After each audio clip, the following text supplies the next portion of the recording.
দেখছেন ধর্মযুদ্ধ 2024 জয়িতা রয়েছে আপনাদের সঙ্গে। শুরুতেই যে খবরের দিকে নজর রাখবো, এবার বিজেপি কর্মীদের খুনের হুমকি এবং খুনের হুমকি দেওয়ার অভিযোগ করছে তৃণমূল বিধায়কের বিরুদ্ধে। যদিও দিলীপ ঘোষ বলেছেন দেখে নেব, অভিযোগ অস্বীকার করছে তৃণমূল। বর্ধমানে বিজেপি কর্মীদের হুমকি দেওয়ার অভিযোগ করছে তৃণমূলের বিরুদ্ধে, যদিও এই অভিযোগ অস্বীকার করেছে তৃণমূল। খোকন দাস এবং তার বিরুদ্ধে কিন্তু এই অভিযোগ করছে তৃণমূল বিধায়কের বিরুদ্ধে এই অভিযোগ করছে, এবং পাল্টা দিলীপ ঘোষ তিনি ঠিক কি বলেছেন শুনুন।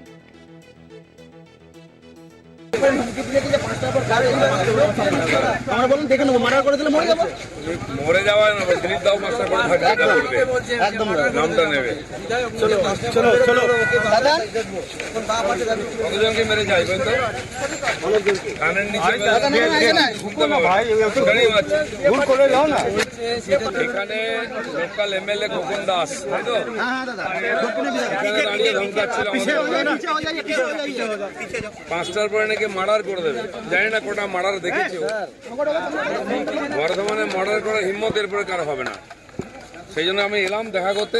প্রভাবিত করছে আমাদের কর্মীরা দাঁড়িয়ে আছেন, তার সেট করছে নাকি মার্ডার করে।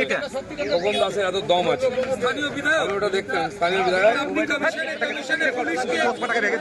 জানিয়েছে ওরা, কিন্তু এমএলএ এর বিরুদ্ধে পুলিশ কি বলবে? ওদের চামচাগিরি করে পুলিশ। আমি দেখতে এলাম সেরকম।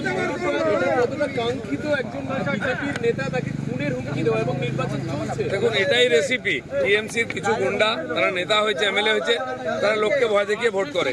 সেটা বর্ধমানে হবে না। আপনারা দেখলেন পিসফুলি ভোট হচ্ছে, আমরা সারাদিন পিসফুলি ভোট করব। আর চমকালে আমিও 5টার পরে দেখে নেবো।